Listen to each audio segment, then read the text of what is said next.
Lecture du livre du prophète Isaïe, chapitre 52, versets 13 à 53. Mon serviteur réussira, dit le Seigneur. Il montera, il s'élèvera, il sera exalté.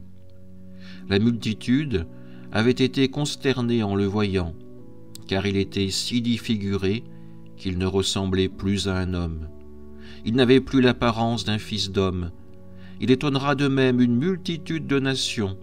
Devant lui les rois resteront bouche bée, car ils verront ce que jamais on ne leur avait dit.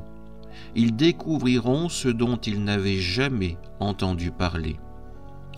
Qui aurait cru ce que nous avons entendu?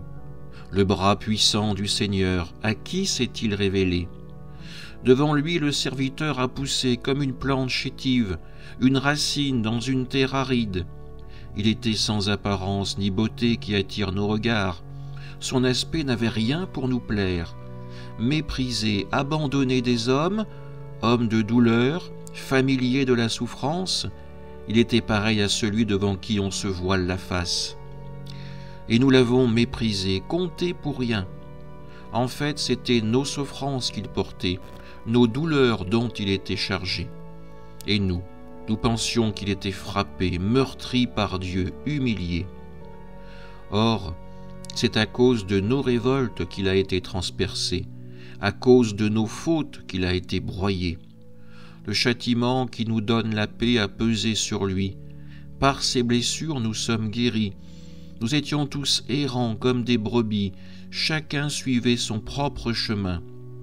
Mais le Seigneur a fait retomber sur lui nos fautes à nous tous. Maltraité, il s'humilie, il n'ouvre pas la bouche, comme un agneau conduit à l'abattoir, comme une brebis muette devant les tondeurs, il n'ouvre pas la bouche. Arrêté puis jugé, il a été supprimé. Qui donc s'est inquiété de son sort? Il a été retranché de la terre des vivants, frappé à mort pour les révoltes de son peuple. On a placé sa tombe avec les méchants, son tombeau avec les riches. Et pourtant, il n'avait pas commis de violence. On ne trouvait pas de tromperie dans sa bouche. Broyé par la souffrance, il a plu au Seigneur. S'il remet sa vie en sacrifice de réparation, il verra une descendance, il prolongera ses jours. Par lui, ce qui plaît au Seigneur réussira. Par suite de ses tourments, il verra la lumière, la connaissance le comblera. Le juste, mon serviteur, justifiera les multitudes. Il se chargera de leurs fautes. C'est pourquoi, parmi les grands, je lui donnerai sa part. Avec les puissants, il partagera le butin, car il s'est dépouillé lui-même jusqu'à la mort, et il a été compté avec les pécheurs, alors qu'il portait le péché des multitudes et qu'il intercédait pour les pécheurs. Parole du Seigneur. En ce vendredi saint, nous nous tenons au pied de la croix, le cœur lourd et les yeux fixés sur celui qui a été transpercé pour nos révoltes et broyé pour nos fautes. Le prophète Isaïe, des siècles avant la venue du Christ, nous offre une vision saisissante de ce serviteur souffrant, un portrait qui résonne avec une force particulière en ce jour où nous contemplons Jésus crucifié. Il était si défiguré qu'il ne ressemblait plus à un homme, nous dit Isaïe. Qui aurait pu reconnaître en cet homme brisé le bras puissant du Seigneur? Lui qui n'avait ni apparence ni beauté pour attirer nos regards, lui que nous avons méprisé et compté pour rien. C'est pourtant lui qui porte nos souffrances, qui prend sur ses épaules le poids de nos péchés. Ce texte nous désarçonne. Ce n'est pas un roi triomphant dans sa gloire que nous voyons, mais un serviteur humilié, maltraité, silencieux comme un agneau conduit à l'abattoir. Et pourtant, au cœur de cette humiliation, une promesse éclate. Mon serviteur réussira, il montera, il s'élèvera, il sera exalté. La croix n'est pas une fin, mais un passage. Par ses blessures, nous sommes guéris.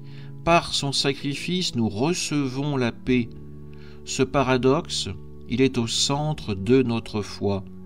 Celui qui s'est dépouillé jusqu'à la mort devient la lumière qui éclaire les nations, le juste qui justifie les multitudes. Frères et sœurs, aujourd'hui nous ne pouvons pas détourner le regard. Ce serviteur, c'est Jésus. C'est lui qui, sur le bois de la croix, a fait retomber sur lui nos fautes à nous tous. Il n'a pas ouvert la bouche pour se défendre. Il n'a pas crié contre l'injustice. Il a tout accepté par amour pour nous réconcilier avec Dieu. Et nous, errants comme des brebis, nous qui suivons trop souvent notre propre chemin, nous sommes invités à nous arrêter, à contempler cet amour qui va jusqu'au bout. Mais ce texte ne nous laisse pas dans le silence de la mort. Il nous ouvre à l'espérance. S'il remet sa vie en sacrifice de réparation, il verra une descendance, il prolongera ses jours. La croix n'est pas une défaite. Elle est la victoire de l'amour sur le péché, de la vie sur la mort. En ce vendredi saint, nous pleurons la passion du Christ, mais nous savons aussi que la lumière de Pâques approche. Le serviteur souffrant, compté parmi les pécheurs, intercède pour nous et nous conduit à la rédemption. Alors en ce jour solennel, prenons un moment pour nous agenouiller devant la croix, pour remercier Jésus pour ses blessures qui nous guérissent.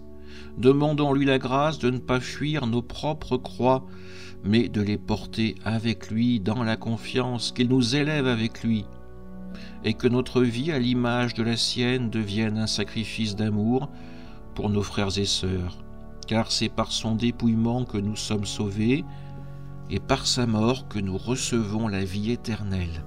Amen.